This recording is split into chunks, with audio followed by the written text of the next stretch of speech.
I'd like to begin. First of all, thank you all for being here. This is especially nice to see so many people here in the audience that are with us today. I'd especially like to welcome some of our visitors from Glenview who are also here, that have been working very diligently with us. And I'd like to introduce a few elected officials that are in the room too. I see Mike Drummel there. I know Jack Reisenberg is in the room. He said he was going to sit backwards someplace in the back. I don't know where he is. Oh, there he is. And we have Michelle Moreno, who's someplace in the room, alderwomen, along with our panelists, Melanie Rummel and Ray Bushman, who are also here. We also have some other distinguished guests. We have the 58th district candidate for our state legislature. And we have representative of Congressman Schneider's here, Greg, I'm sorry, Bob Morgan, excuse me. We have Greg Cous, who's here. We have Ted Penesis. Where's Ted? He's here with J.B. Pritzker's campaign. And we have Ginny, who's here with Senator Morrison, Ginny Hotelling. Thank you. Thank you all for being here. Did I miss anyone else? Oh, yes. Oh, hi there. And you are with? Oh, wonderful. Thank you. Doug Bennett, candidate for Legislative District 12? No, U.S. Congress. U.S. Congress. Oh, my goodness. Thank you. Thank you very much. See, I don't know everybody. Thank you. The good thing about doing what I'm doing is I'm getting to meet a lot of people, so that's really very, very nice. This is Lake Forest welcome symbol. Please come in. There's seats on both sides of the room. And we'd like to keep our community as safe as we've all felt it has been over the years. I'm just going, Kate, I'm just starting. Thank you. The first slide here is about what is action. You've probably heard about us, and basically it's an acronym for Alliance to Control Train Impacts on Our Neighborhoods. We are a grassroots group of thousands of concerned residents from Lake Forest, Deerfield, Bannockburn, Northbrook, and Glenview. We are working in concert with our municipalities to stop the construction of holding tracks and the expansion of hazmat freight traffic on this Metro-owned corridor. We are dedicating our time to preserve our natural resources and the quality of life that has made our communities highly desirable places to live and to raise a family. This is tonight's agenda, and hopefully we'll have a little bit of time at the end for questions. This is what we hope to accomplish today. Our goals: enable public education and awareness, communicate community concerns, engage community support to oppose the holding tracks, and work together to make the greatest impact. Before we begin the project description, there's one thing that we need to say. Before we talk about what the project is, it is important to talk about what the project is not. The third rail, as we call this project, is not in any way related to an Amtrak stop or the underpass in our city. Either one can happen without the other.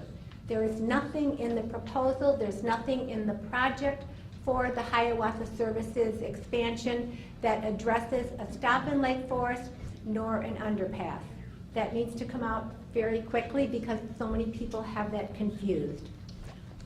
What is the third rail? The Wisconsin Department of Transportation, or WSDOT, and Amtrak initiated a $195 million proposal to add 6 more trips. That's 3 more round trips to from Milwaukee to Chicago on this already congested metro corridor. In order for this project to proceed, WSDOT and the Illinois Department of Transportation, or IDOT, would require that holding tracks be built in Lake Forest and in Glenview to enable freight trains to wait for unrestricted amounts of time while passenger and commuter trains pass. The red arrows on the map point to the locations of these siding tracks in both Lake Forest and in Glenview. Canadian Pacific owns the tracks from Milwaukee to Route 176 and Roundout, where Amtrak travels during the first part of the Milwaukee to Chicago Hiawatha Services route. Canadian Pacific refuses to allow Amtrak to increase trips on its CP track without this rail infrastructure expansion on the Metro corridor that it uses. I'd like to describe the locations of where this would be in Lake Forest. The red line on the map, somebody with laser will point this to you hopefully. The red line on the map shows the location of the 3-mile holding track as currently proposed. The purple line shows the extension of 1 additional mile from the original 2-mile proposal. This extended track was requested by Metra to increase the length of the siding that would hold idling freight trains that could be longer than 2 miles in length. The crossover that would involve 4 tracks and is projected to start adjacent to the West Campus athletic field. On the map, it is beginning north of the Telegraph Road Station and Conway Road and south of Route 60. The project would require additional bridges to be built adjacent to the existing bridge over Route 60, and then 4 tracks would move to 3 tracks, and any of these tracks could be used to hold idling freight trains. These trains could be over 2 miles long and would stop, start, and idle adjacent to athletic fields, where kids would be breathing these diesel fumes, and through our treasured Middle Fork savanna and open lands, next to homes and near schools, where the carcinogenic fumes could be sucked into the ventilation system. Since it takes over a mile for a freight train to come to a stop, the impacts of this holding track could be felt as far north as Deerfield, where freight trains would need to begin to brake. The Canadian Pacific website describes siding tracks as having all the same impacts as train yards, including screeching noises from air pressure braking and starting, and banging cars. Idling trains also cause increased air pollution from belching diesel fumes and ground pollution from leaking tank cars. This slide shows the existing traffic on that rail corridor, a total of 100 per day, and Amtrak's interest would be to increase that to 20 passenger trains daily, and the increased capacity would also allow for more freight traffic on this metro corridor. Who's benefiting from this proposal? Who are the project stakeholders? Canadian Pacific requires this infrastructure so its freight traffic is not impacted as a result of the increased passenger service. Also, Canadian Pacific wants increased freight capacity. They have increased their travels on this corridor since 2013 significantly. Amtrak gets increased ridership. Metra gets an upgrade to their infrastructure at taxpayers' expense. The Federal Railroad Administration, the FRA, gets to expand its national rail program and help the freight industry. WisDOT gets potential commuter trains in Wisconsin that does not have commuter trains now. IDOT gets to pay 25% of the operating cost, and Lake Forest gets a train yard. What is all this costing taxpayers? The project has a one-time capital cost of $195 million. The current Hiawatha line generates about $20.6 million in revenues and operates at an annual $5.9 million deficit.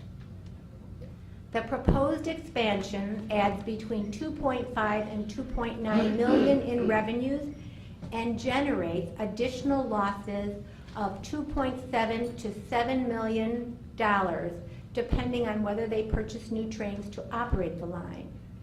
Total losses for the line are projected to be $8.6 to almost $13 million annually, which the state of Illinois would be obligated to pay 25%. Who is impacted by this proposal? All 5 communities along this metro corridor, impacted with more road closures and the capacity for more dangerous freight trains. There are 1,300 students approximately in the schools in proximity to the track, and high school athletes play on the fields directly adjacent. Impacted would be anyone who visits Ellowa Farm and open lands. Our first responders who would be stopped by frequent road closures would also be significantly impacted. The speakers that follow me will discuss the adverse impacts, environmental, safety, health, financial, and quality of life. And I would first like to introduce Wynn Kane, the president of the Lake Forest, Lake Bluff Area League of Women Voters. Thank you.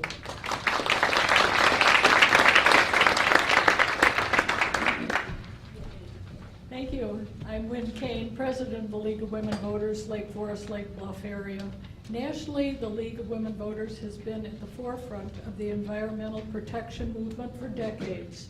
The League supports legislation to preserve our nation's natural resources and protect our public health. In January 2017, our League sent comments to the Federal Railroad Administration expressing our concern for the rail corridor proposal. We requested more detail associated with any excess noise, vibrations, or air emissions to residents. And we wanted to know if the proposed infrastructure improvements would increase freight train capacity near the residential areas, and if so, what that impact would be. Then over the last year, we learned more about the rail proposal, and our concerns have increased. Comments from the Lake County Forest Preserve, the U.S. EPA, Lake Forest Open Lands Association, and the Army Corps of Engineers have pointed out additional issues about the environmental impacts. Raising major alarms are potential damages to the Middle Forks of Savannah. Since the League's mission is to encourage informed and active participation in government, we encourage residents to become informed of this proposal. The third rail will impact the whole city. We need answers. Please review the documents currently available, and you'll hear about some of them tonight. An updated environmental assessment will be available shortly, but we do not know if all our questions will be answered in it. In the meantime, we encourage you to contact your local officials and voice any of your concerns and questions. Thank you. Now I'd like to introduce Melanie Rummel.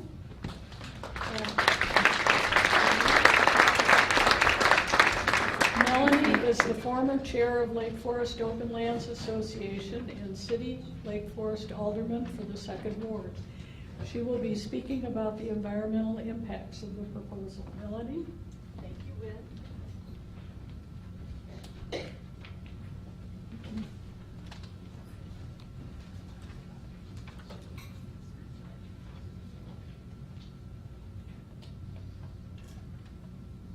Thank you, and thank you for attending tonight. I'm going to start by telling you a couple of things that I am not. And Mike doesn't get to chime in on more of them. I am not an environmental expert, but I do care deeply about our natural environment, as do many of you. I am not here as a spokesperson for the city. And I'm not even here this evening to convince you of anything. I see my role here is merely to raise awareness of the project and to inform you of some concerns that have been raised by organizations and agencies that are experts. Some of these organizations, for example, the US EPA, see their role as advisory to the Federal Railway Administration, known as the FRA. They are the ultimate determinative body on this project. While declining to participate in a public forum, the EPA did invite me to distribute and discuss the points raised in their letter when they commented on the draft EPA. I campaigned for aldermen on a promise of better communications with our residents. An informed citizenry is the foundation of democracy. It is in that spirit that I am participating here today. I have heard some misinformation from residents, and I believe this community in particular is blessed with individuals who, if given the information, will form their own opinions based on the facts. So here's what I learned from reviewing the draft environmental assessment and various letters from organizations who weighed in on environmental concerns about the project. First, let's talk about the area that we'll be discussing, our Middle Fork Savanna. It's a 687-acre dedicated Illinois nature preserve, which is the highest level of recognition and protection for natural habitats in our state. It's composed of oak savanna, woodlands, wet and mesic prairies, sedge meadows, and marshlands. Most importantly, it contains a 25-acre parcel that is considered the highest quality black soil tall grass savanna of its kind in the nation. And it's recognized as a globally threatened ecosystem. It is one of only 2 remaining black soil savannas of this caliber on the entire North American continent. It's identified as one of the most important sites for biodiversity in northeastern Illinois by the Chicago Wilderness.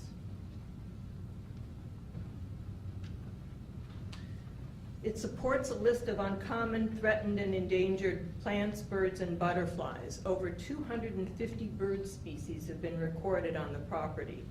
It is a highly valued migratory path for birds. The EA itself lists state-listed species, and I will only talk about a couple of them. There is a very long list, I can assure you, of endangered and threatened species who make their home on the Middle Fork, some of them for breeding, some of them for migration. Among them are the king rail, which is a federally endangered species, the Wilson's philotrope, another federally endangered species, the eastern prairie fringed orchid, a federally endangered species. There are at least, according to the EA, 4 other known populations of the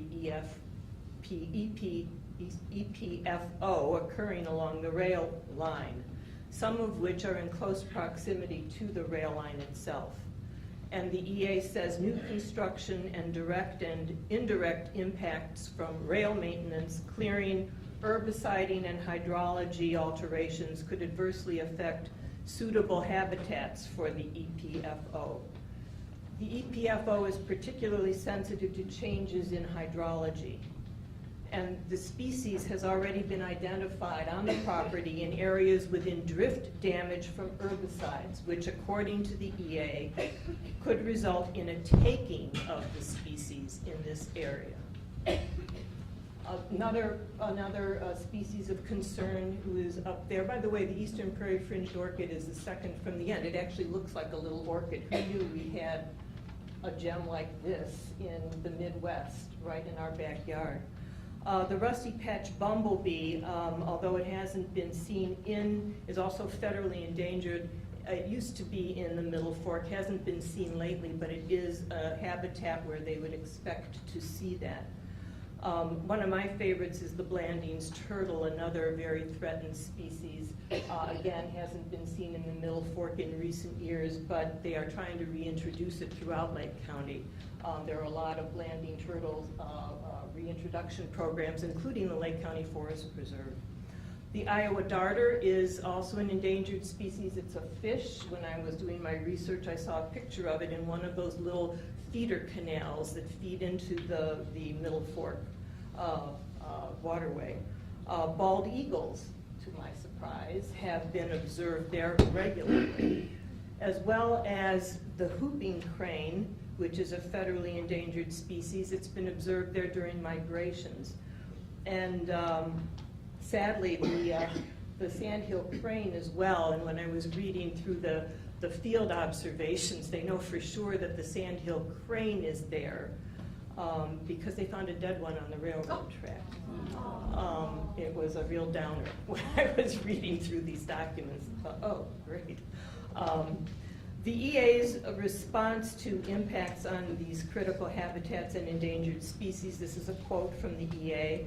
It says, although the effects on wildlife behavior resulting from various types of recurrent noise are not well known, there is evidence that some species may become desensitized to regular disturbances, such as those that might be experienced along an active rail line. However, and this is from the EA, increased disruption during breeding or nesting season could adversely affect local wildlife, especially disturbances caused by construction activities.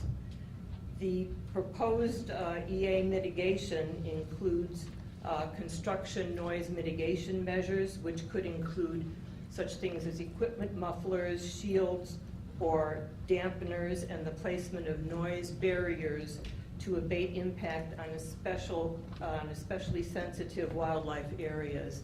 And they encourage collaborating with the Illinois and Wisconsin Departments of Natural Resources and the United States Fish and Wildlife Service to mitigate effects, particularly on that prairie-fringed orchid, which is already being affected by herbicide drift from the railroad that's already there. There were also other environmental concerns raised right in the EA. Impacts to the floodplain. Of course, we all know we have stormwater issues, and they mentioned that that could also be impacted. Impacts to surface water and the wetlands in that area. And the EA does respond that they would try to mitigate these impacts if this proposal goes through. Well, the US EPA, the Environmental Protection Agency, and by the way, I did promise Joanne that I would let you all know who don't already what an EA is. It's an environmental assessment, and that is the level that this is at right now.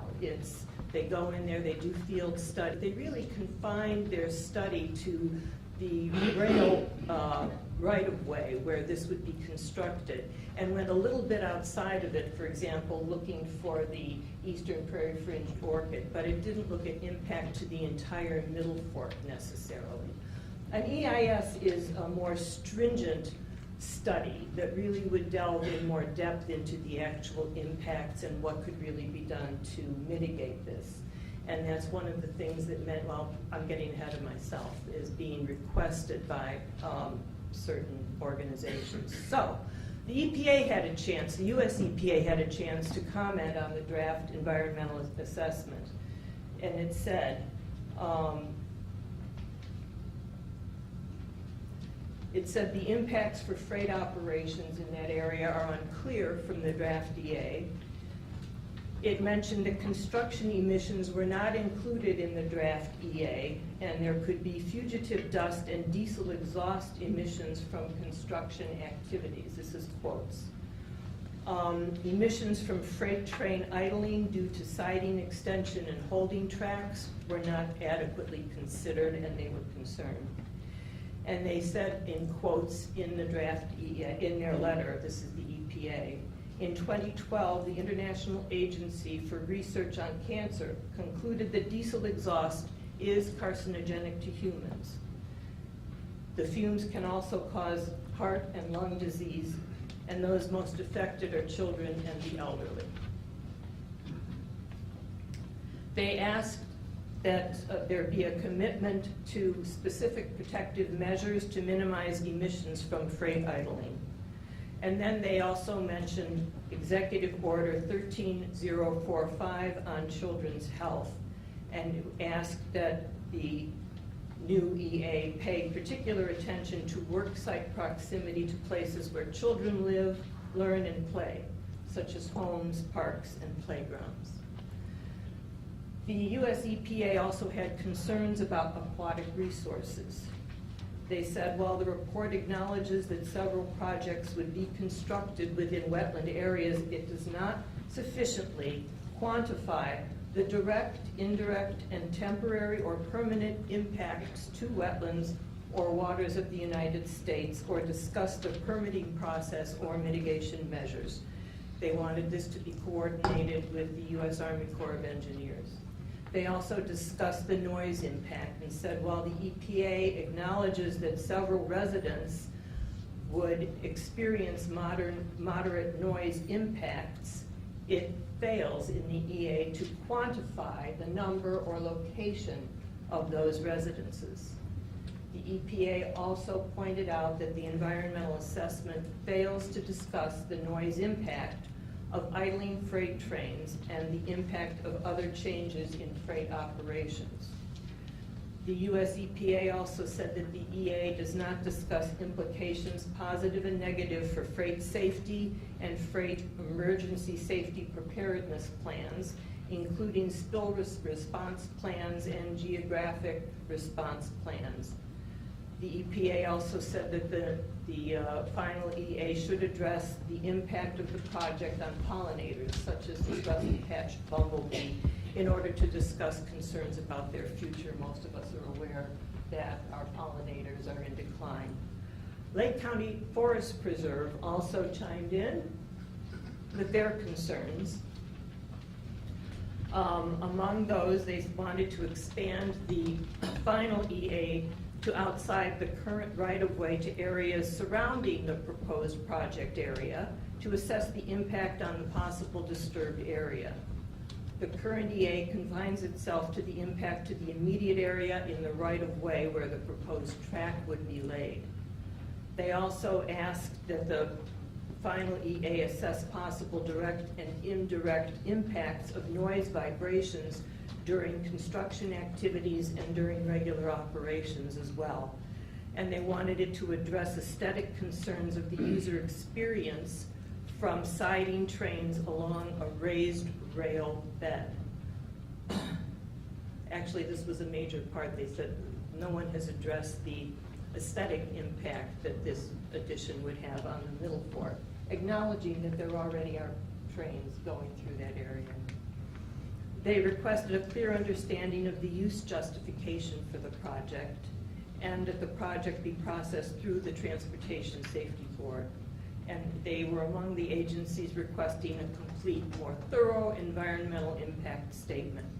Lake Forest Open Lands Association weighed in with similar concerns that the construction would impact highly valued wetlands and the negative user experience that would be impacted forever.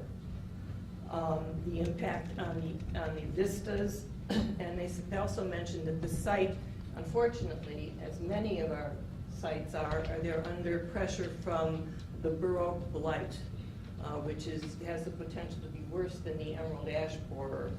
And so they're saying this area is already under pressure, and they would hate to see more pressure on this highly sensitive area. And then they also pointed out that taxpayer dollars, not from open lands, they're privately supported, but from the Forest Preserve and other organizations, taxpayer dollars, a lot have been spent preserving that area and restoring that area. So it's your taxpayer dollars there. They said there was no Costco permitted, so why this? And wanted a cost-benefit analysis. The Army Corps of Engineers weighed in with similar concerns. They wanted a further delineation of the affected resources, acknowledging that the project will likely result in impacts to several high-quality aquatic resources, and they want higher mitigation rates for the impacts to what they call high-quality aquatic resources. And they wanted to be sure that the mitigation was commensurate with the sensitive endangered species which had the potential to be impacted.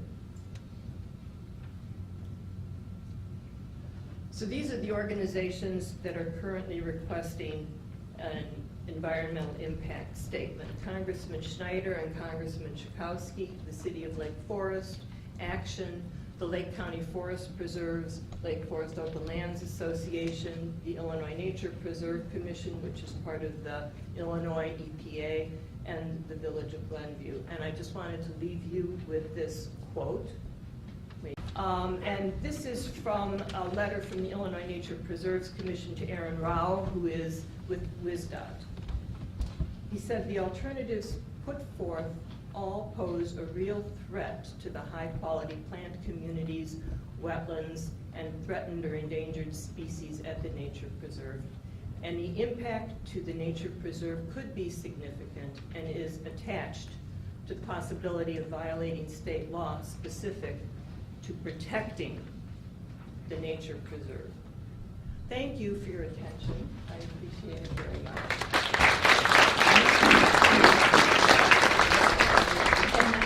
And now it is my pleasure to introduce Dr. Lori Tinty. I said it right. Who has a PhD and is a registered nurse and assistant professor and education specialist of interprofessional healthcare studies. And she will speak on the health impact of the proposal. Again, thank you very much.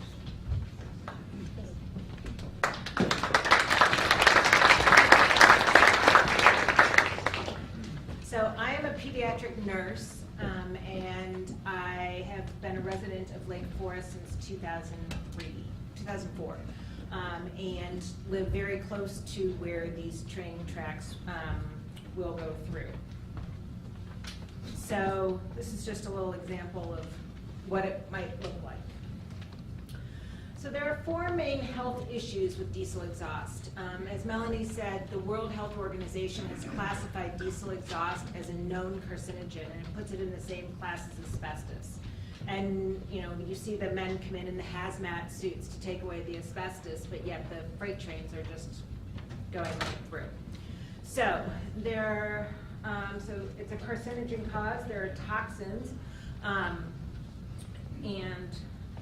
there are fine particulate matter, and there are nitrous oxides, so nitrogen oxides, which I'll talk about in just a second. So carcinogen causes, what has been studied so far, it's been linked to many cancers, but primarily lung cancer. There's about a 40% increase in people who are exposed to diesel exhaust.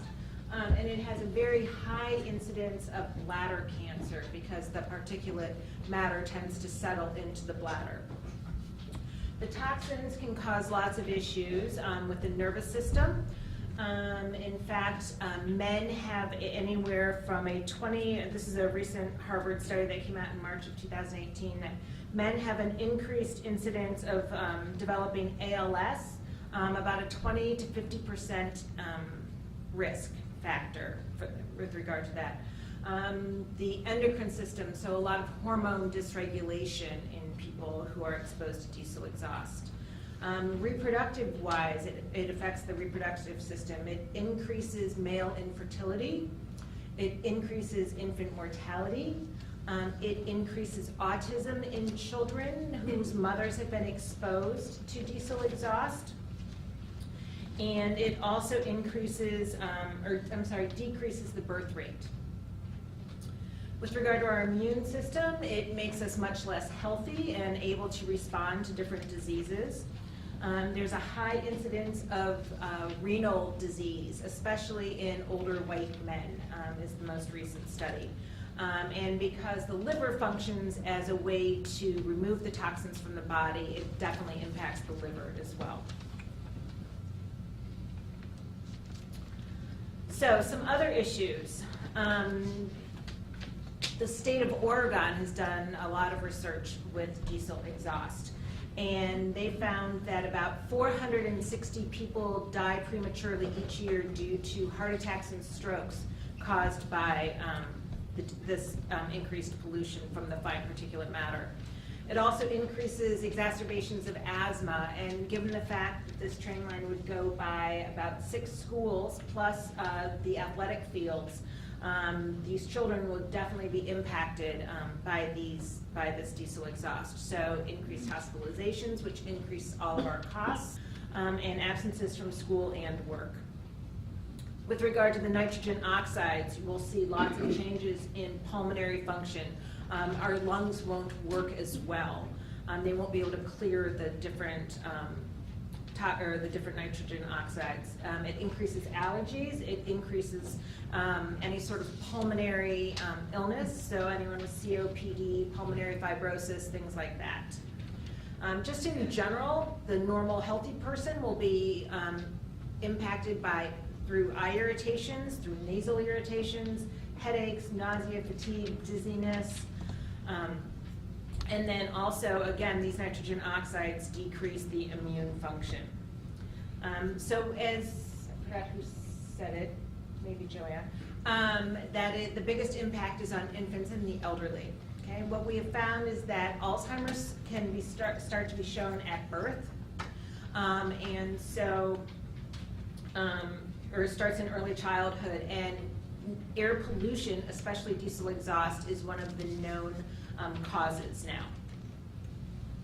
So even if you're just a passenger in a car sitting by a train track that's going by, you're not safe from it. You will still be exposed to it, even if, because the air filtration system in your car can't pull out all of it.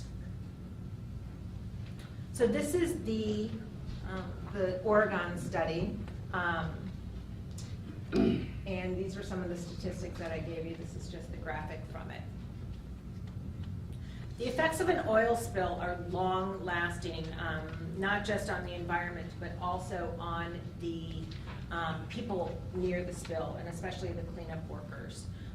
The U.S. Department of Transportation found that there are approximately about 15 crude oil crashes per year. We almost had one, was it last year? So that was March 15, 2017. March 15, 2017. Thank you. So long-term effects just from the pollution in the area. Nervous system issues again, genetic changes. It actually can change your DNA from the exposure to it.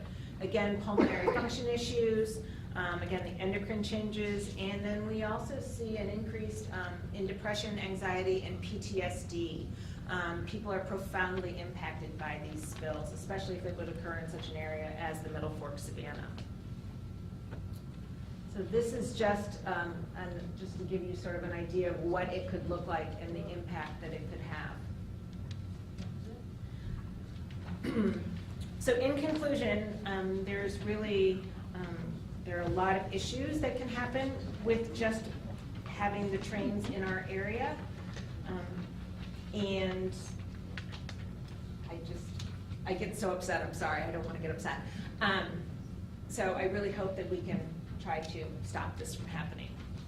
I'm going to introduce Larry Remensnyder. He's the Great Lakes Regional Manager of Power Service Products, and he has over about 30 years of experience in the diesel industry, and he's going to talk about the actual impact of these diesel and oil train blast and evacuation zones.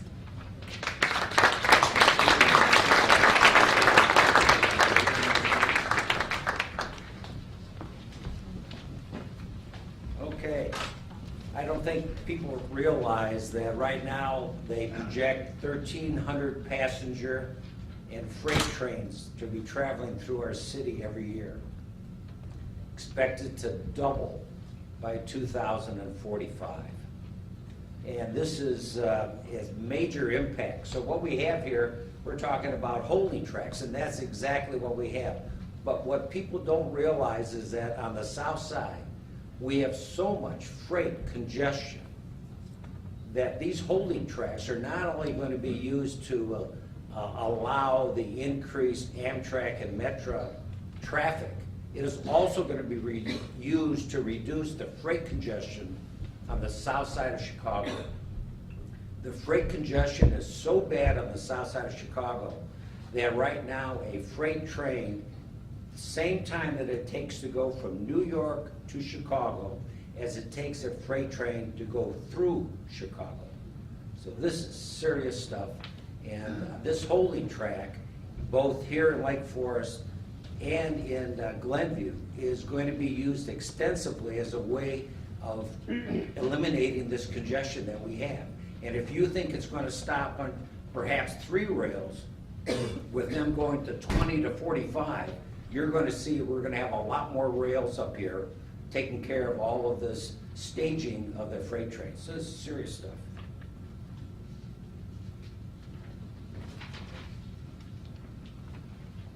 Here's our Lake Forest train development derailment, March of 2017.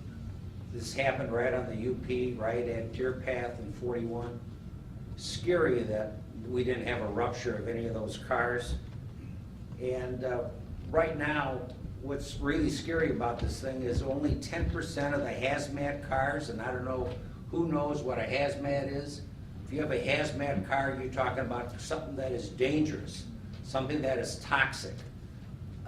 And it is literally rolling through our cities day and night. And only 10% of the cars today meet the latest specs. And that what it is a double hull. They actually have 2 hulls. And so it's a serious issue. Each of these cars that you see here hold 30,000 gallons of crude. The majority of the crude, because it's not going to stop. They have a very successful, you've heard of fracking in North Dakota. Millions of gallons of crude oil is coming down through literally this road, this railroad, and it's not going to stop. Typically, you can have up to 100 cars at 30,000 gallons apiece. That is 3 million gallons of toxic crude, and it's of a type that they call light quality. Well, the light means that it's very volatile, meaning upon rupture, it is loaded with what is known as BTXs, benzene, toluene, xylene, and it's going to be very toxic and very explosive.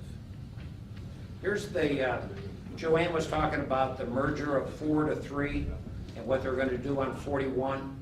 I mean, not 41, but on Highway 60. This is serious. And they're going to be proposing 2 bridges. And don't assume that this positive train control will eliminate the risks of accidents. Human error and poor track maintenance cannot be eliminated today nor in the future. This evacuation zone is 1 mile, and a lot of homes and businesses, and including my residents, we've been here since 1980. We're right in this evacuation zone. But we have a tornado warning system in the city of Lake Forest. But who's going to let our residents know when to run? And that's exactly what you're going to have to do if we have an explosion going on. We have a red zone, which is the blast zone, and a yellow zone, which is the evacuation zone. This is not a rural area, this is our town. Short story, I was at the Unocal refinery in Lamont, Illinois when it exploded. I was at the guard shack. I still get upset. 16 people died. My car, the entire roof of it, was crumpled like aluminum foil. And I saw these 30,000 gallon propane tanks going, just exploding in a gigantic fireball. This has the possibility of occurring right here.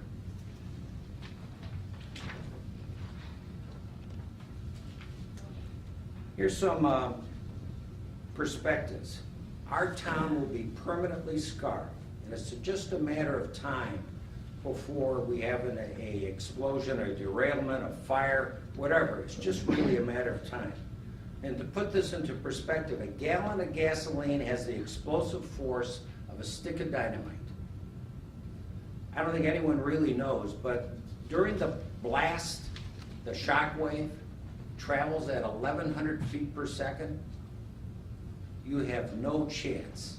Any home that is in that blast zone will be flattened, and if it's not flattened, you're going to be burned out. This is serious issues that we're dealing with, and we're all in this town, and we have to do whatever we can do to stop this from occurring. And at this time, I'd like to introduce my wife, Dr. Linda Remensnyder. She is a audiologist who is a hearing and balance specialist, and she's going to be talking about the impact of low-frequency vibration on our residents. Larry, just want to mention, in addition to the homes in this black zone, there are 7 schools. 7 schools. Thank you.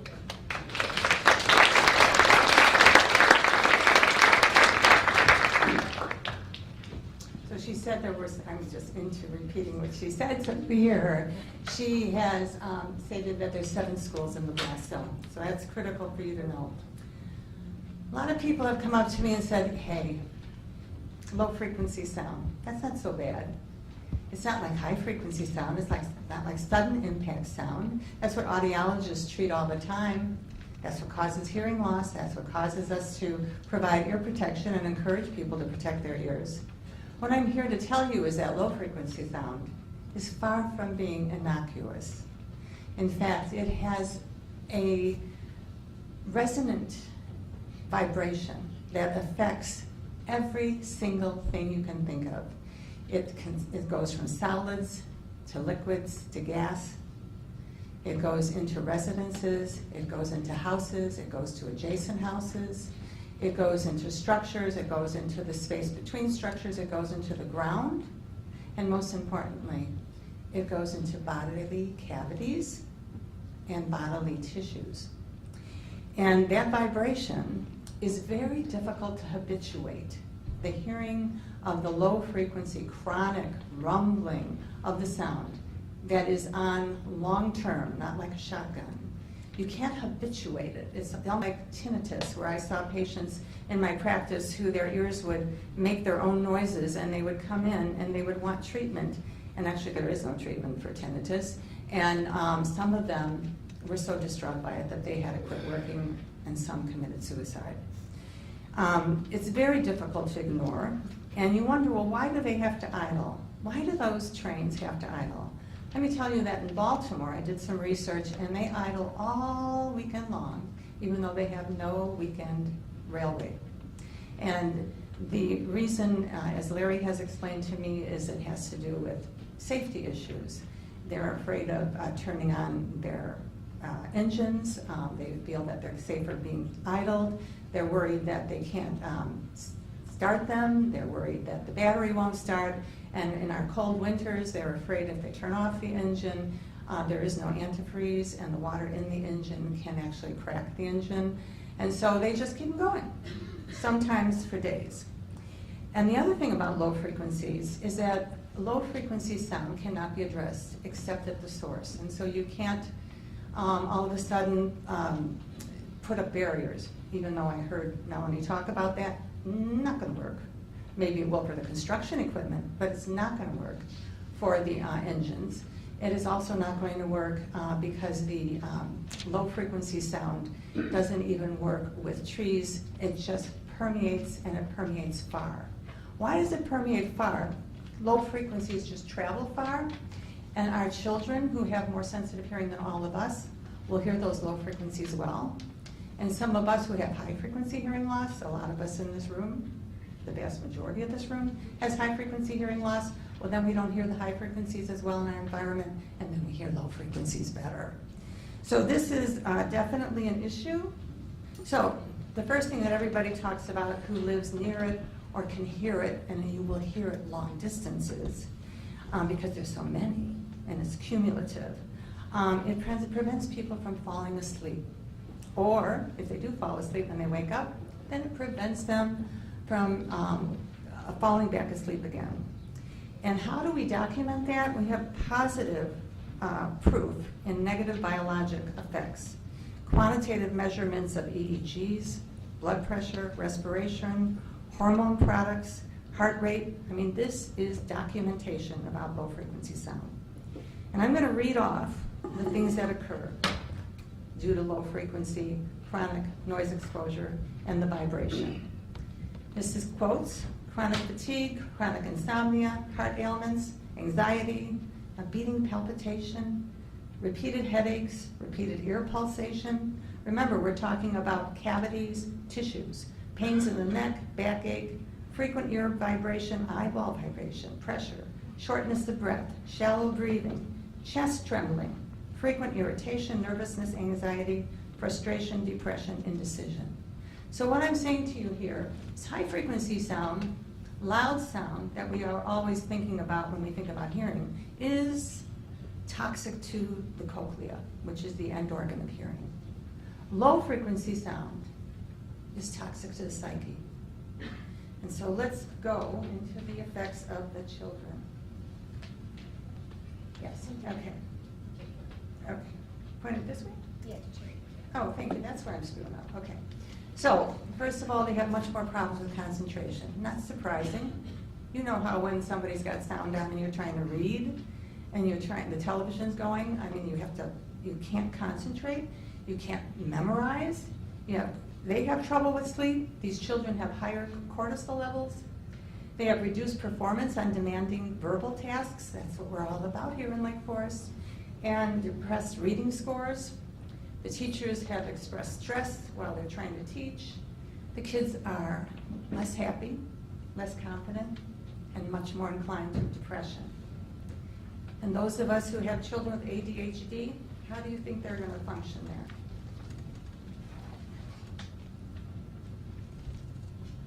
And this picture is from Lake Forest, and there is a first responder. And I drive my grandchild to Everett. I drove my daughter to Everett. And I want my great-grandchildren to live here. I want this community to be the same for them. And I have to ask you, I know it's not a nice question, but what if we had an active shooter? How the heck would they ever get there? And then we always have to think about the property. The historic Ogden Armor brick wall is crumbling. Local houses have been injured by cracks and fissures. Somebody actually told us about their windows that actually shattered. Local realtors are meeting. The local realtors are meeting here to say, why do we have such an overabundance of houses for sale? Why are they decreasing in value? They know, and the other realtors know too. And they may be funneling some of those interested parties into their locations instead of ours. And I understand that the superintendent of schools recently had a meeting to say, hey, we have declining enrollments, what's going on? So the next person I want to introduce is Gary Dubofsky. He's in Action in Glenview. And let me just tell you one thing about the Glenview meeting. The Glenview meeting was attended by 1,300 people. We had opposition voiced by the high school, Glenbrook South. We had opposition voiced by the hospital. And we had opposition voiced by the Chamber of Commerce. I'm just sort of wondering, where are you people? Gary?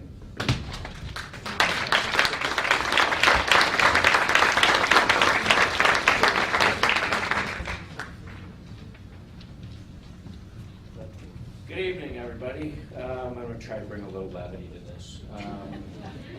And forgive me, because I'm really not a great multitasker, so I'm going to do my best with the slides and what I've got to say here.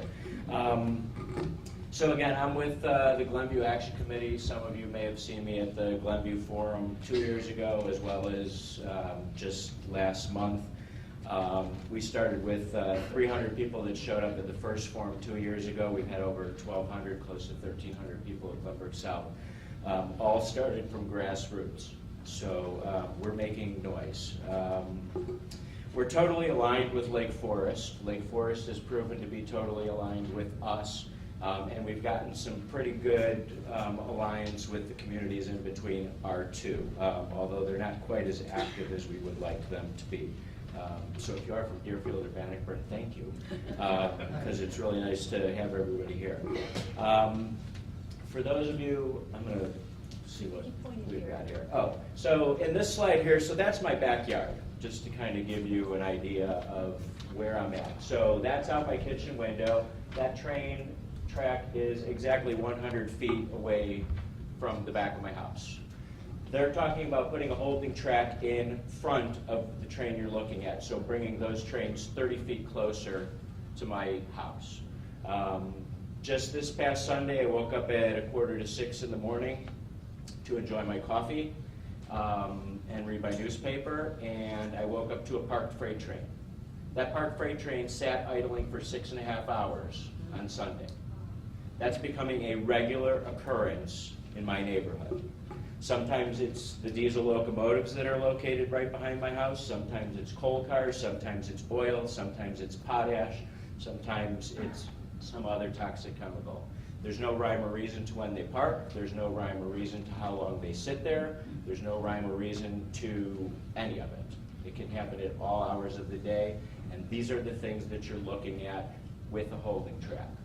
An additional holding track means that I might be looking at 2 trains parked in my backyard, 2 trains parked in your Middle Fork Savannah, 2 trains with other trains moving back and forth just to facilitate the congestion that was discussed throughout the rail line. Melanie did a great job of explaining the importance of an EIS, an environmental impact statement. An environmental impact statement means that every governing body is responsible for looking at all aspects of a federal project to ensure that all concerns are being addressed, from humans to animals to the environment to schools, congestion, and everything else. We're being glossed over with nothing more than an environmental assessment. Currently, there's 27 projects that are under review with the Federal Rail Association, the FRA. Or, I'm sorry, there's 30 that are under review. Of those 30, 27 of them are receiving a full environmental impact statement, meaning that the federal government is crawling all over it and finding everything possible with it to ensure that all concerns are being addressed. Ours is the only one under an environmental assessment. Why? The number one reason is because the freight rail right now owns the entire line that they're looking to develop. They're not looking to acquire any projects or property. They're not looking to expand anything. Everything is occurring within their property. They firmly believe that because rail traffic has already been occurring through here, if they add more, there's no additional impact. Nonsense. More trains, more traffic, more pollution, more congestion, more potential for accidents, all of these things occur with more freight, okay? The other thing that Melanie pointed out, which is extremely interesting, is that the major impact of this entire project correlates directly to the freight increase, and the freight was completely glossed over through the environmental assessment that was released. Now, we're hoping that the revised environmental assessment addresses some of those freight concerns, but we're really not very optimistic, and we have no idea what aspects of it they're going to address. I found it interesting to know that the EPA itself listed all of these concerns in their response to the environmental assessment. They themselves are coming out and saying that the environmental assessment that had been released was completely inadequate. And they raised all of the same concerns that we as community people are raising. But nobody's listening to us. Well, I take that back. They're listening a little bit. We got them to hopefully revise their environmental assessment. Through further pushing, we've also gotten them to acquiesce and allow for an additional public comment period once the revised environmental assessment is released. But again, we have no idea what this revised assessment is going to bring us, and we have no idea what their response is going to be after our public hearing. So that's why this whole educational process is going underway. That's why we got 1,300 people in Glenview. That's why we've got you guys here today. We want to just keep doubling those numbers. So when the EA is released, we can show up with thousands of people and put their dog and pony show that they're going to produce to shame. That's what we're trying to do.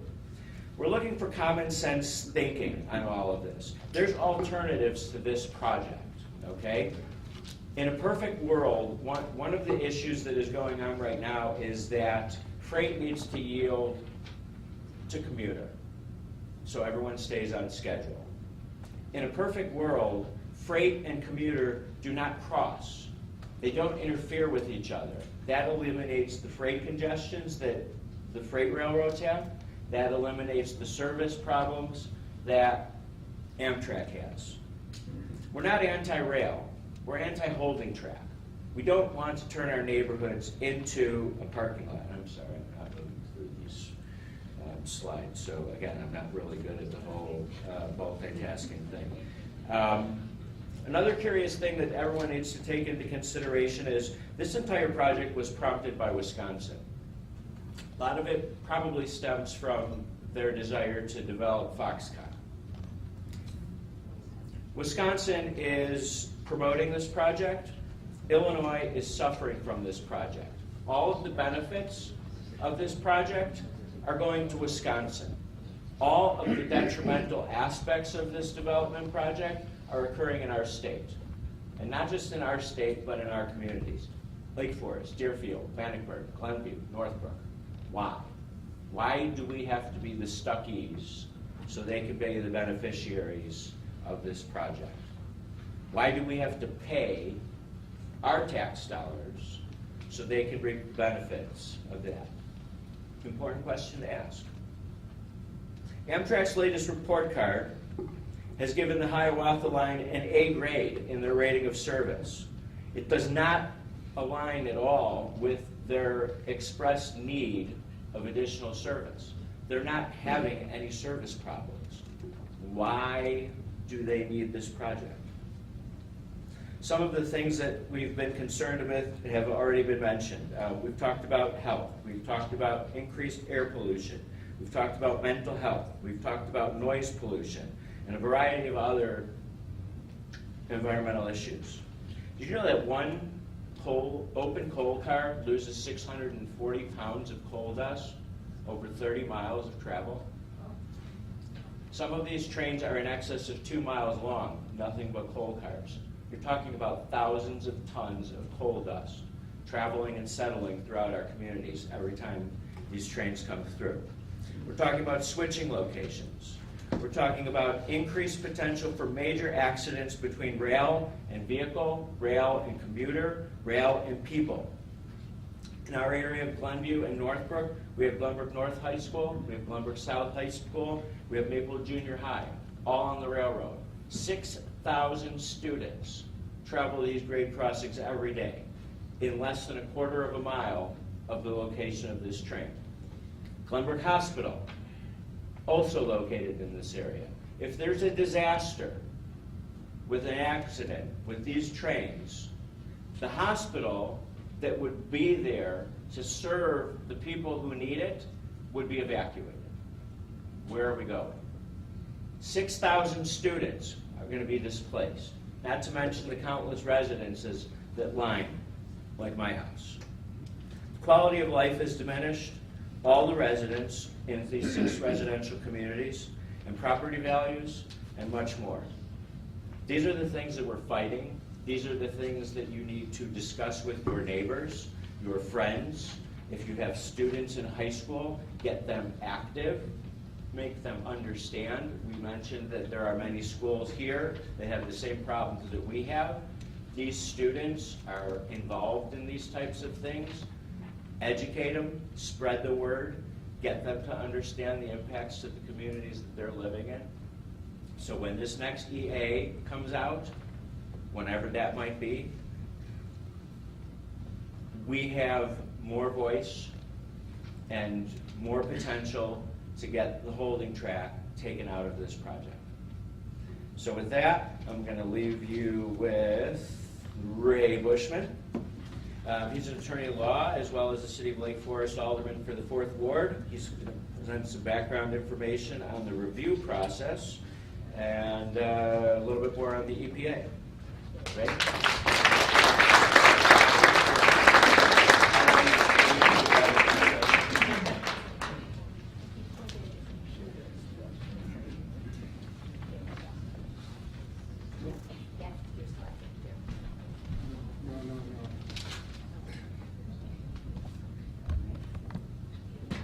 Sorry about that. There we go.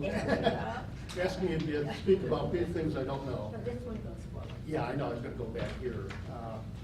Again, thank you to the action group giving me the opportunity to speak on this very important topic. I'm going to try and explain a little more detailed concept you were shared with the earlier speakers, namely, what is this process we're going through with the environmental assessment. Then I'd also like to highlight things that the City of Lake Forest has done in response to this environmental assessment. First, I'd like to do my standard disclaimer. My comments are my own and not intended to be those of the city or of any other city official. But let's look at the first question. What is the process we're going through? We call it a NEPA process. NEPA is the National Environmental Policy Act, enacted in January of 1970, sometimes referred to as the Magna Carta of environmental laws. Very important as an underlying policy statement of the concerns we have here in the United States on complying with environmental issues and trying to protect our citizens from environmental impacts. A very important part of NEPA is the dictate that if there is a major federal action, it has to be reviewed from an environmental impact standpoint. The purpose is to make sure the environmental impacts are understood, and also a very important corollary point here is it's intended to get the public involved. It's intended to get the public to provide input and for the agencies to respond to the input of the public. With that background, this is the flow chart that the US EPA has put together. Don't ask you to read it, but I'm going to give you a little simplified version of what it does say, because it is very basic, but this is the process that the US EPA in its guidelines has summarized what the steps are. Very first basic step that needs to be asked is whether there is a significant environmental impact from the proposed federal action. And you can have an answer that says, no, there is no significant environmental impact. It goes in that first column, where it's determined to be excluded as a categorical exclusion, and you don't need to do an environmental study. Now, if you answer the question that the project will have environmental impacts or likely to involve environmental impacts, you go to the third column, which is the environmental impact statement. You heard that referred to by earlier speakers. That's EIS, environmental impact statement. Now, what if it's neither a no or a yes answer, where you're in between? I'm not sure what the environmental impacts are. Then the federal agencies are told, go down the middle path. That's the EA, or environmental assessment. You've heard that referred to, and that's very pertinent to what we're dealing with in the discussion today. Now, the purpose of the EA process, when you go down that middle column, is to determine, does it have significant environmental impacts? Because when you go down that column, you do, again, look for public input. You try and figure out what the impacts are, and then you need to answer the question, yes or no, going down that route. If you say yes, there are significant impacts, that puts you over into the third column. And you start at the beginning and you go through an environmental impact statement.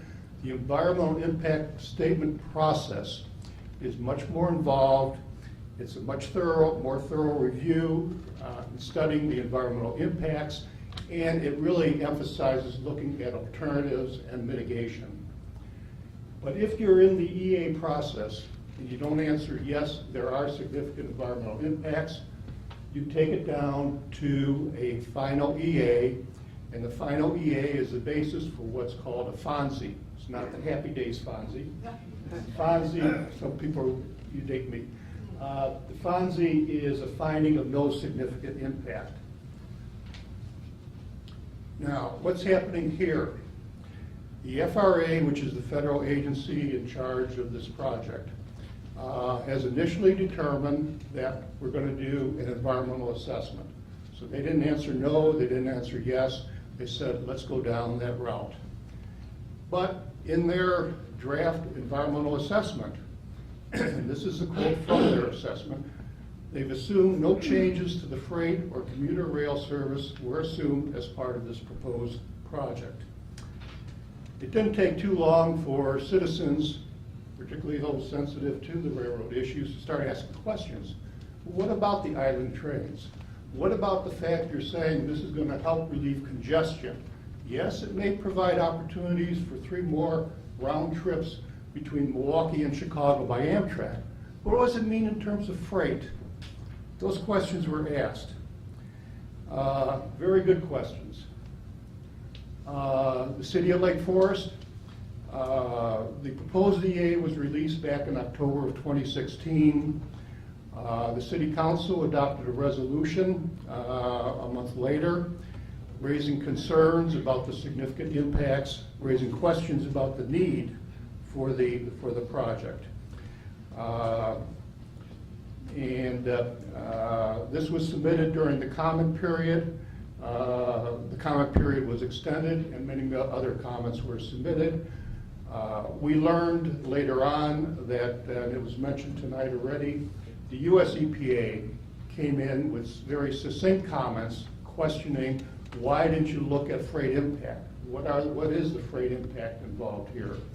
And that was such a good letter that the city, sent a letter to WISDOT, the IDOT, saying, hey, pay attention to this. We agree with those questions. These are concerns to us.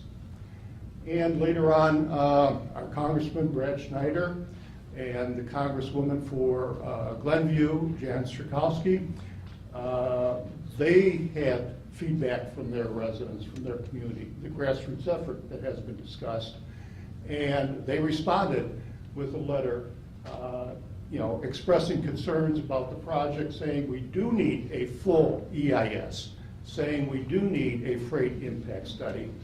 And because they were doing this on behalf of our citizens of Lake Forest and others, we sent a letter of appreciation to the Congressman and Congresswoman. We do appreciate their support in this area. And lastly, beginning of this month, the City of Lake Forest did adopt another resolution just to make sure that we are being heard for our concerns here. We said that we are strongly and clearly concerned about the impact of this project. We oppose the project due to its unacceptable impact on health, safety, environment.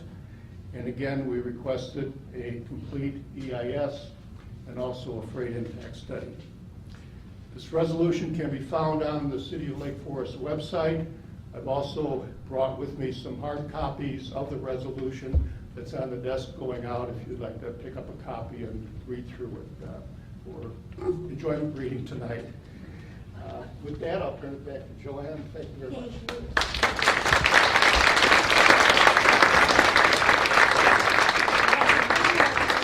Is Will Elliott in the room? Is Will in the room? No, he was not able to come tonight. Oh, he wasn't.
Just taken off. No idea what time it stopped.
illustrated by one of our talented freshmen in high school at Lake Forest High School with his dad for our benefit. Volunteered to do that. That was very kind. And he understands a lot more about freight and rail now after having put this together. We do have some legislator statements here. We have, since Congressman Schneider was not able to be here with us, he thought he could be here another way. So we're going to have him on this. Hi everyone. Thanks for inviting me to join you this evening. Unfortunately, I can't be with you in person because Congress is in session and I'm here in Washington. However, I did want to send a brief message about the proposed Amtrak Hiawatha Service project. I've been following this issue closely. Most recently, I participated in the forum in Glenview with more than 1,000 community members in attendance in opposition to the proposed holding siding tracks. I suspect many of you were there. I've heard serious concerns from constituents who don't want their neighborhoods adversely impacted by adjacent parking lots for idling trains.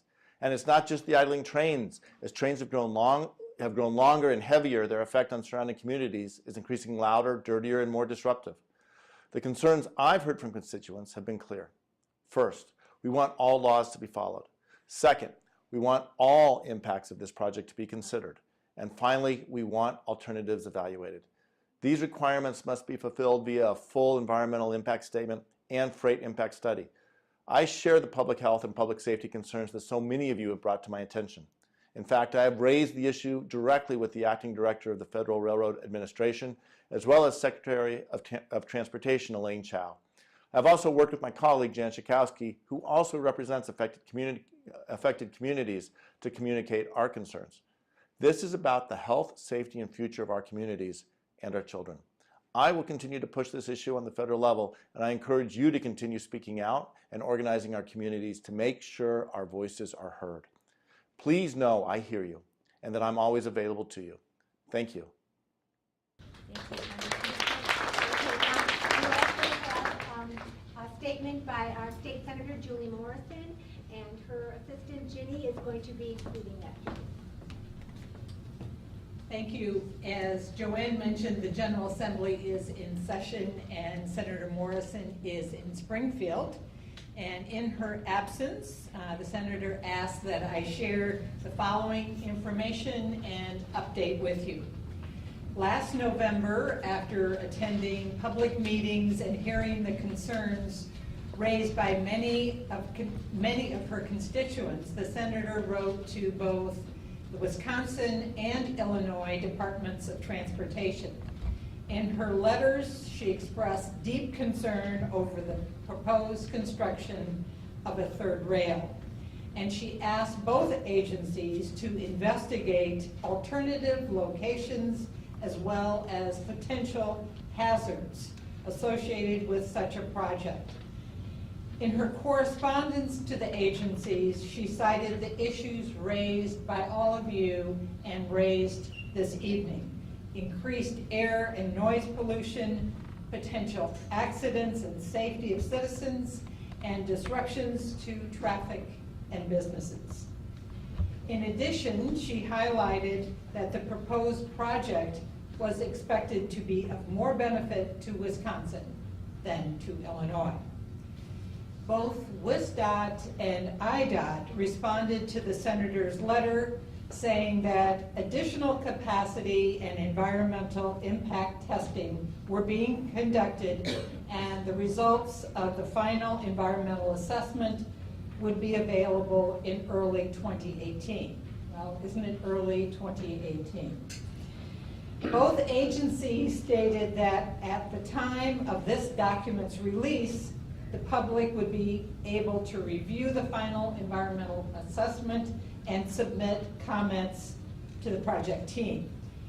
In order to provide you tonight with the most updated information, we contacted IDOT earlier today and learned the following, which I'm going to read to you. And I quote, "The final environmental assessment chapters continue to be drafted and the analysis assembled. We anticipate completion of the chapters and submission to the Federal Railroad Administration for review in early June.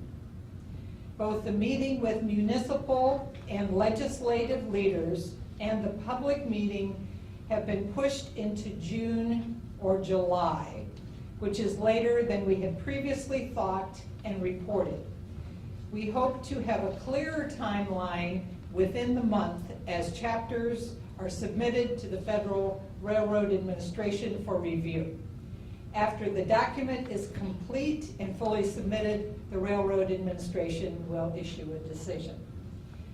Last month, in an effort to be of continued support to her constituents and to keep this important issue at the forefront of all involved, Senator Morrison wrote to U.S. Senators Dick Durbin and Tammy Duckworth and Congressman Brad Schneider and Congresswoman Jan Schakowsky.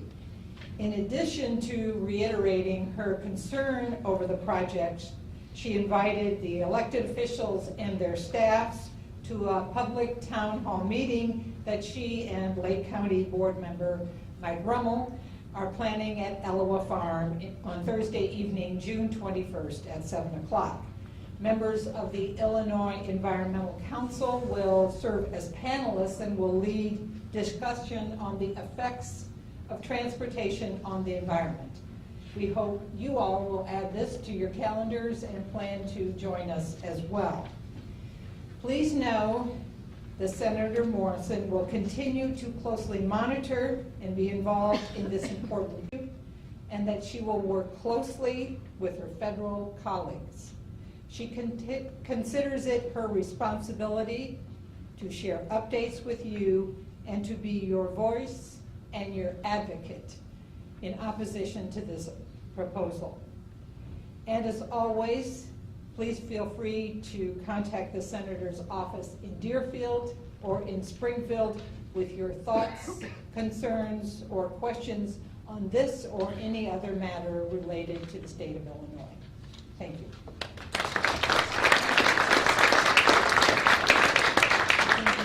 Thank you for that. That agrees with what we've learned also recently about the delay in the release of the EA, which I am going to attribute to some of that to the hard work of the people out here in the room and our friends in Glenview also. We were talking a little bit about where we are in the process, and these dates have been brought out before. We do have concerns that when the final EA is released in June or July, that it will have already been approved by the FRA, because the FRA has been involved from the very beginning with this process and giving guidance to WSDOT and IDOT. So we have lots of concerns about that, and we're continuing to learn more and get more involved, and we need you. I'm going to conclude with just a couple of things here. One of which is, why should we care?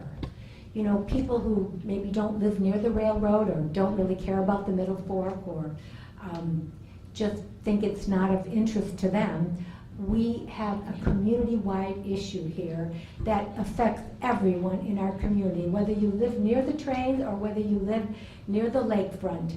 The future of our city and what we want it to be is at stake with this project. Having a reputation as a train yard community doesn't help anyone. Diesel particles can travel 6 miles at least on a windy day when the winds blow east towards the lake. This is not something that's going to happen to just people who live along the railroad track. This is something that affects our entire community. The health and safety of our children who go to school, live, or are involved in activities, athletic activities, right next to those tracks where these trains will be sitting. The quality of life of all of our residents. Most of us moved to Lake Forest because this is a wonderful place to be, and we want to make sure it stays that way. So we have to work together on this and make it happen, make this stop. Our treasured Middle Fork Savannah, Melanie did a great job, way better than I could do. I don't even know the names of half of the things she was talking about, but I love the Middle Fork. It's close to our house. It's a beautiful place. It's serene until the freight trains come through, but having freight trains sitting there would be probably one of the greatest offenses to our Middle Fork and our nature preserves. the character of our community. Just what do we want to be known for? Do we want to continue the reputation as a wonderful place to live and a safe place to be? Or do we want to have this as our legacy? On property values, people talk about property values, and I don't care whether you live on east side or west side, we're all Lake Forest. If the property values on the west side of Lake Forest start to decline, it just has a trickle effect. It hurts everyone. So I think there's a lot of things for people to care about wherever you live in our community, wherever you live along this railroad corridor. This is in fact it's not something we have no control over. It's a political decision. Our taxpayer dollars is unlike a railroad that is owned by the Canadian Pacific or the Union Pacific. It is not owned by a private railroad company. It's owned by Metra. It's owned by the public. The money that goes for this project is your tax dollars, my tax dollars. The railroad companies aren't paying for this. What can you do? That's really important. I think that our voices are making a difference, but we have to continue to speak out. We have to get more support, and we have to reach the decision makers. We have to encourage people to call the governor, to contact the governor. He has a very important role to play. If the governor says this doesn't come in his state, it doesn't happen. We have to reach the governor. So far, he has not, from what we've learned, he has not made decisions on the project. So this is a really important link. We have to continue to reach out to our legislators, all of the legislators who can stop this.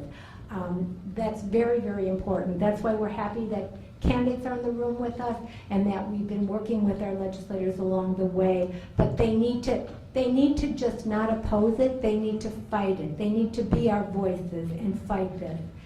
The Departments of Transportation, WSDOT, IDOT, and the FRA, they need to hear from us. They all have a huge role to play. They don't realize the power of the voices of our communities. And communities across this country, when they bind together, when they have grassroots efforts, things can happen and people can make a difference. That's what we need all of us to do. We need to reject the siding tracks that hold these idling freight trains. We're not against freight traffic, as somebody said. It's part of life. We think that there's better solutions, putting freight on freight tracks and commuter and passengers on passenger tracks. We think this is a Band-Aid to a much greater problem. It takes a train 30 hours, as was said, to get through the bottleneck of the city of Chicago. The average speed of a freight train going through Chicago is between 1 and 12 miles an hour. You can see how slow that is just to get through our city. There's 500 freight trains and over 700 passenger trains going through our city each day. This is not going to solve the problem. There needs to be a much bigger picture, and these Band-Aids only create hardships on all of the communities who are impacted. We need to demand a more detailed, rigorous environmental impact statement and a freight impact study, which we know at this point has not been given to us because the FRA has provided the initial guidance that an EA is sufficient because they did not plan to look at freight train impact.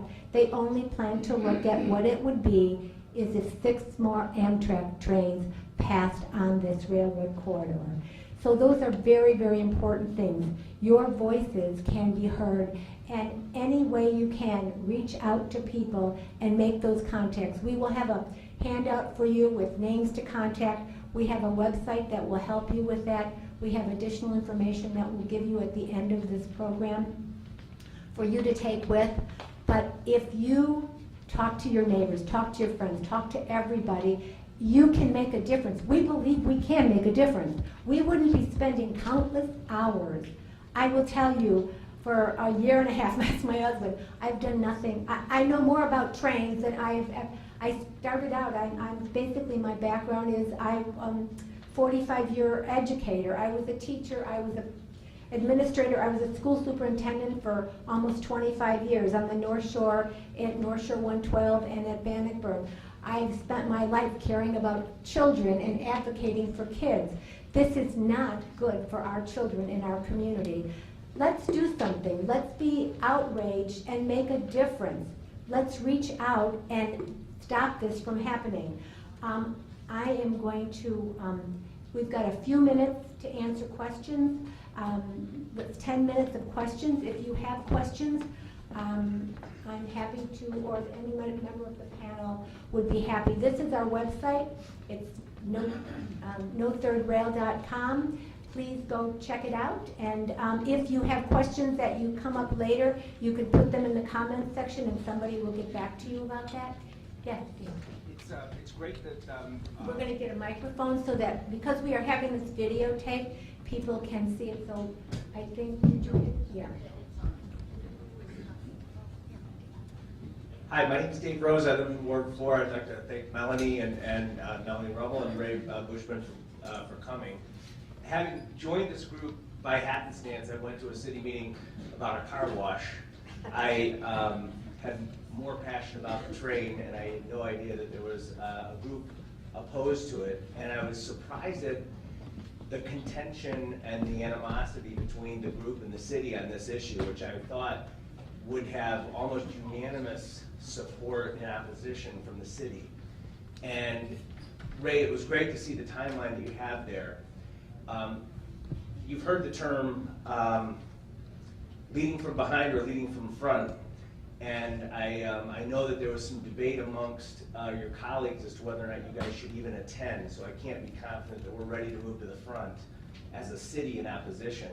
But the fact that you're here is very heartening, and I was wondering if you believe there are plans that the city has to take a more active opposition to this, because let's just assume the EA goes forward and there is not an EIS, or is the city planning through its deep pockets and its great influence in both the state and federal level with the vast influence of our community to seek action in the courts and other remedies?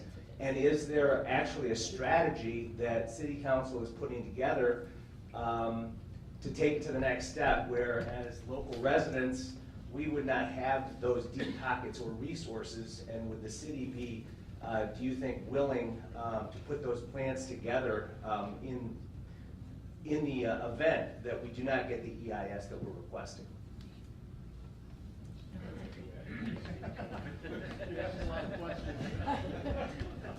But as you know, this has been a subject near and dear to my heart personally.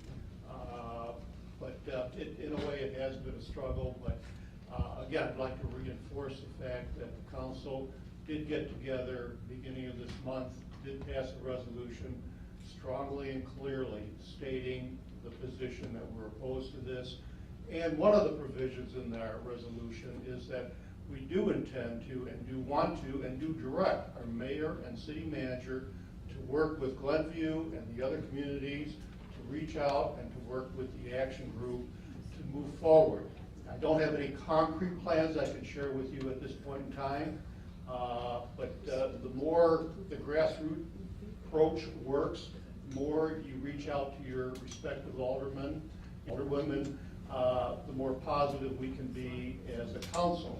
Obviously, we do have a very limited role in the whole process. You know, we don't control the FRA, the IDOT, the ISDOT, and all these other people. And the folks here, you know, express themselves very well in terms of the input that's needed for the different representatives, because there is, I think, a political solution here. You raised a question about legal challenge. That is something that, you know, we have had some discussions on the council. Again, there's nothing concrete I can share with you at this point in time. But again, that's going to be a question that is going to help the council to know what the citizens want, how important it is to the citizens, how much the resources do we need to devote to this effort. Melanie, I don't know if you have anything to add. Well, I think that the council is anxious to see what this final EA is, and I think that the combined efforts of action, both here and in Glenview, and all of you who have let your elected representatives, whether they be aldermen or state senators or U.S. senators or representatives, know have already had an impact. And I think that the city is very anxious to see what this final EA is, and they have requested an environmental impact statement. And so I think that the more people who sign that petition out there, and I know I was at Glenview and a lot of people were signing that petition as well, it all helps. And so I'm hopeful that we can move forward together. I think that the resolution that was adopted by the City Council was unanimously approved, and I think that's important. Thank you. Oh, and you might want to go to your alderman meetings and put them on the spot. That's what I would suggest. So my name is Heidi Harrington. I live over in Willow Lake, and would definitely be adversely impacted. We've got all this beautiful wildlife, 5 blue herons nesting behind the houses that we watched for this year and last year as well. Where's Wisconsin on this? Like, you know, 8 years ago, Scott Walker rejected $1 billion to put a high-speed rail between, you know, Milwaukee and Chicago, and rejected from the Obama administration. Why don't they just put the yard, you know, 30 miles up the road? How did it get here? Is that like too obvious a question? Well, no, I think it's a very good question. I think because Canadian Pacific owns the tracks from Milwaukee to Route 176. The only trains on those tracks are Canadian Pacific freight trains and Amtrak. Canadian Pacific has problems once they enter the Metro corridor, our corridor, our commuter corridor, and that's where the freight companies insist. They already hold trains on their tracks at 176 going at the north of 176. And the interval between 176 and the city of Chicago is very, very long for them. So they can't release a train until that track is clear. So if they have holding tracks here, they have a holding track in Glenview, there's shorter intervals. You could put more freight trains on those tracks. That's one issue. The other issue is that Wisconsin does not have a commuter train. We have Metro. Metro serves our purposes. It's a wonderful commuter train for us. They have nothing. And Amtrak is, even though it's a passenger train and it charges more, and they only stop right now at Milwaukee, Sturtevant, General Mitchell Airport, and Glenview and Chicago. That's their commuter, that's their train. That's how they get people. And when Foxconn is supposed to be coming, and people say, well, I don't know, there's $3 billion of tax breaks that they're getting in Wisconsin. So whether that will go or not, but right now they're planning on 3,000 employees at Mount Pleasant, and it's near Sturtevant, and Milwaukee has lots of workers that would like to work there. So that's one incentive for them to move ahead as fast as they can. We get the negative part of the deal, yes, we do. I encourage all of you to go canvass your neighbors and make sure they know what's going on. I'm here with one of my neighbors. There's 10 other neighbors I've got that I'm going to go out and talk to. People cannot be passive about this issue. They're going to roll over you if you don't get out there and have a voice. You were very smart, right? 1,000 people showed up at Glenview. I was heartened when I drove into the parking lot to see so many cars here, but they're stopping for people that could be here too. If you are silent, you'll have no voice, and they'll put it in, and you'll have no say. So go out, talk to your neighbors, canvass, walk around with whatever you can to get people active and engaged. Thank you. That's exactly the purpose of it. Thank you.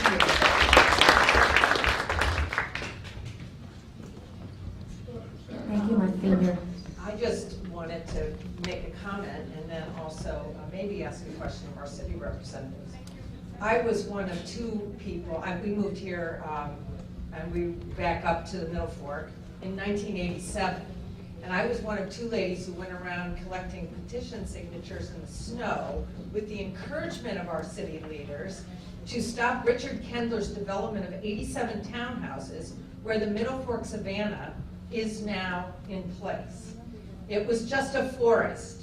And we had to go get signatures so we could demonstrate, as you just were encouraging people to do, in kind of a very naive and innocent way. Lake Forest Open Lands, I believe, wrote the check to take down that acreage initially.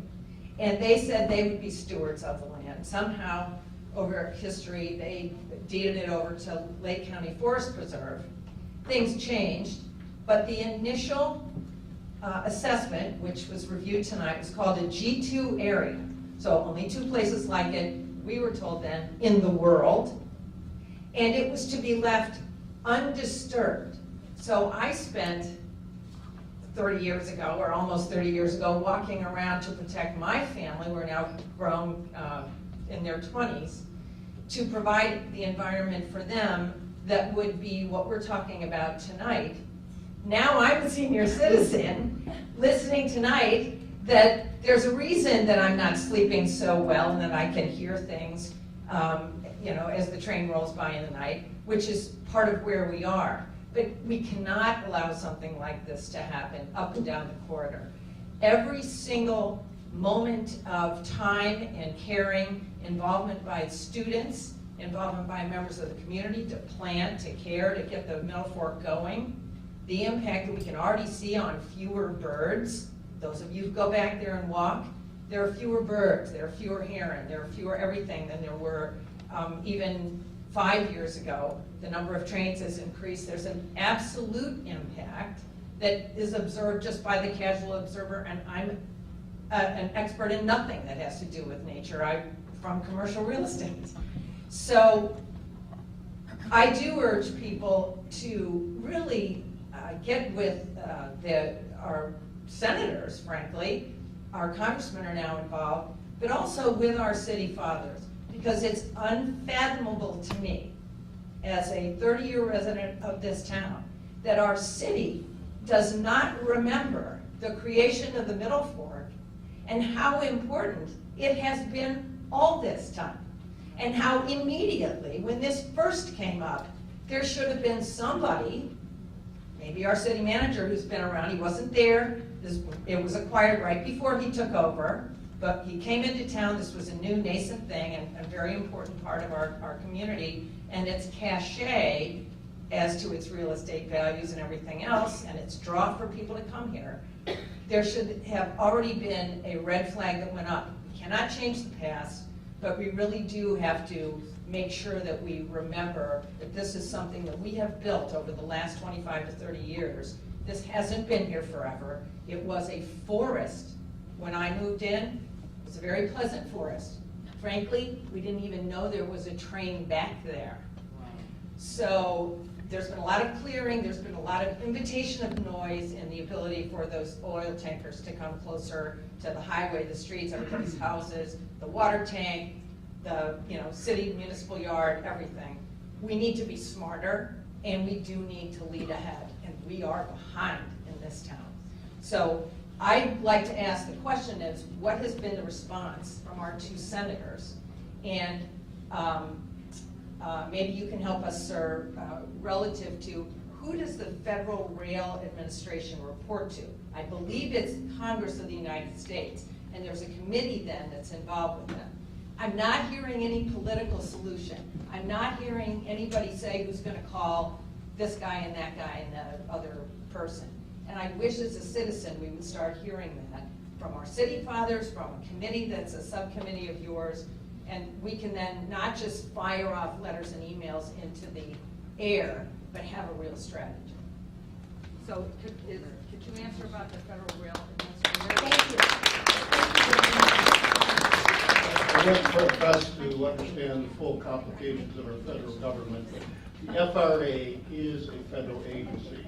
I think it stands alone as part of the Department of Transportation under that cabinet position.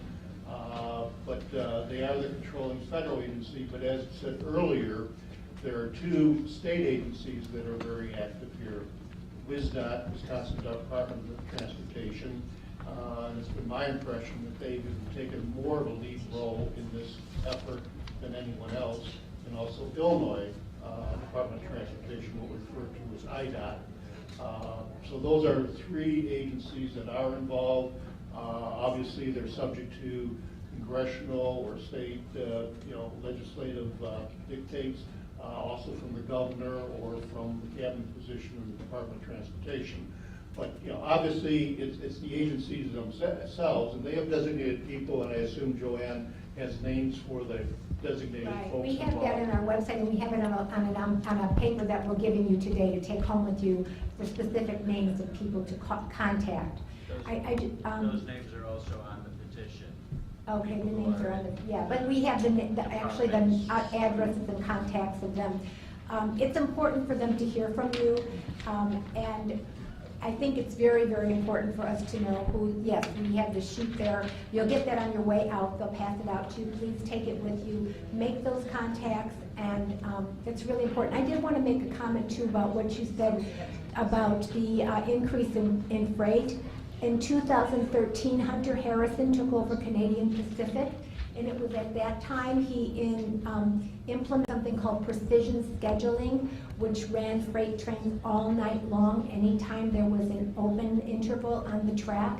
So that's why we've seen the 22. I've lived in our home for 23 years also, and there was nothing out there except for within the last few years. You could hardly hear a freight train before the last 5 or 6 years. So there was a change in Canadian Pacific, and actually Canadian Pacific is growing so fast. They got an $80 million contract they took away from Canadian National. They need a lot more capacity, and I'm not sure this is going to do any good for them in the long haul. They really need a much more permanent solution. In 2016, they tried to buy an S railroad, and that was stricken by the federal government because of the monopoly. But there's a whole big issue with freight traffic, and unfortunately the FRA and the lobbyists for freight companies are very powerful. Can I What? just make a comment real quickly?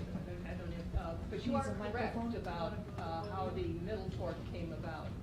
It was a beautiful example of public-private partnerships between Lake Forest Open Lands, eventually the Lake County Forest Preserves, private developers. Bob Shaw was involved with that, and Lake Forest Open Lands Association, that you're right, did put in the initial contribution to purchase that property. And I'm glad that you remember the history of it, because it was a great example of what can happen when the public and private organizations work together. And hopefully this might be another example of how working together can get things accomplished.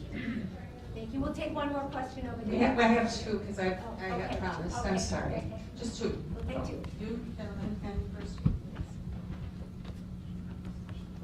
I'll give my time to someone else. I don't know a question, it's more of a comment. I just want to say thank you to you guys and everybody here as a Lake Forest resident and someone who's trying to learn about this issue. This has been incredibly informative and helpful. And I just appreciate all the engagement and the advocacy by all the folks here who are both from the council and from the community. My name is Barrett Davey. I live here in Lake Forest, and I'm running for the Illinois Senate here in the district, and we're trying to get up to speed on this, and this has been fantastic, so thank you.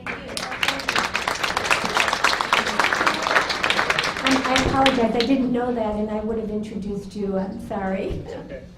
I have not a question, but more of a comment. I think the reason everybody is here is because we're all excited about this and are concerned with it. So, with no disrespect, I think we're preaching to the choir. I know that there's people in my own community that I've talked to, and I'm sure other people have talked to, that won't get off the couch. So my concern is that I think we need some professional entities, such as a public relations firm, put together to really broadcast this and market our concerns. And I think it could be funded between the various municipalities. Has anybody thought about a professional help? Well, I'm going to just make a comment, and maybe we've got the deputy city manager from the city of Glenview here.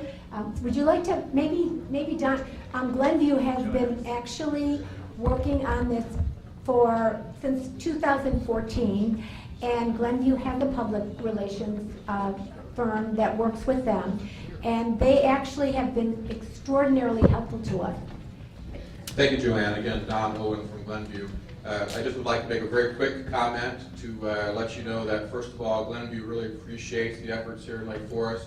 We are going to work diligently with the City of Lake Forest and their administration. Our two committees, action committees, are working unbelievably well together, and it is our staff's position that we are shortly going to be presenting a strategy and levels of funding to our board for consideration. I expect it to be our first board meeting in May.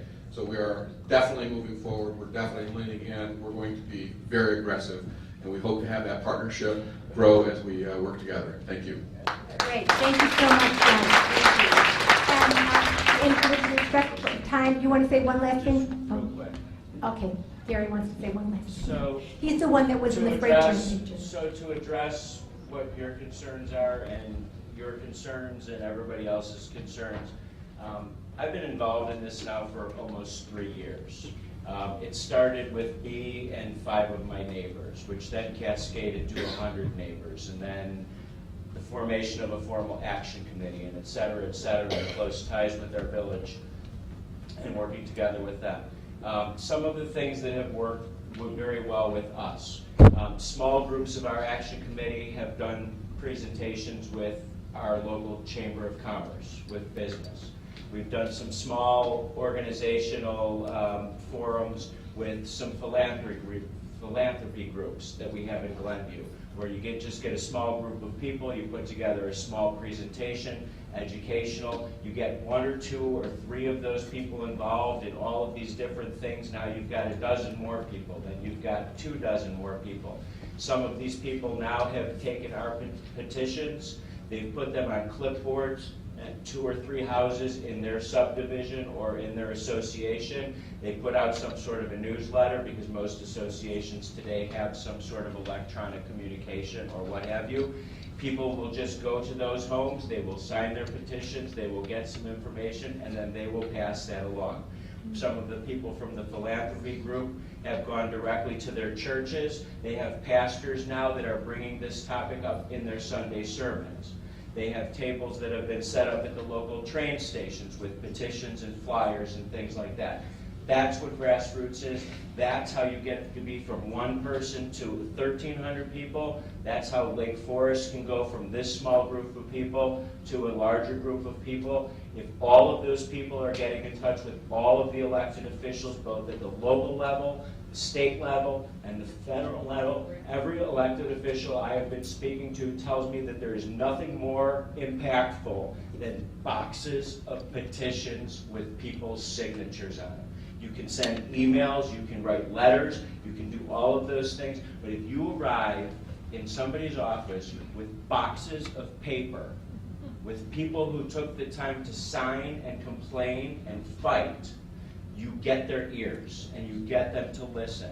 So yes, each and every one of you needs to go out and find 2, 4, 10, however many more people, and that's how it grows.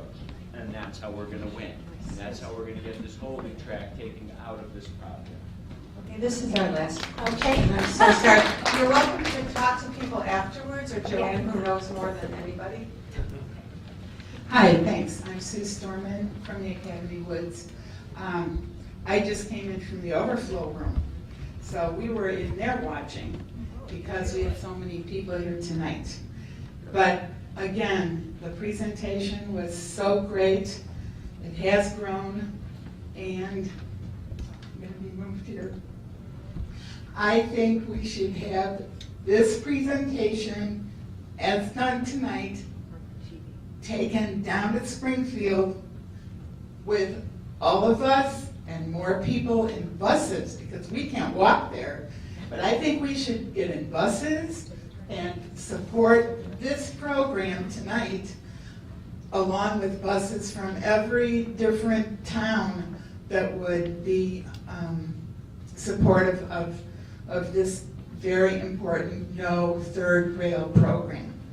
Thanks again for tonight, and let's maybe look into some of those buses going down to see some political Thank you. people. And we are videotaped. Thank you so much. We are videotaped. We are going to get this out. We're going to be around for a little bit. I can't thank my committee enough. Linda, I actually had to learn how to do a PowerPoint.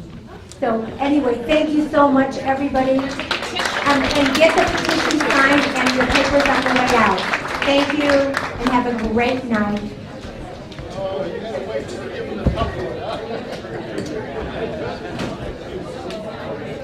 Yeah.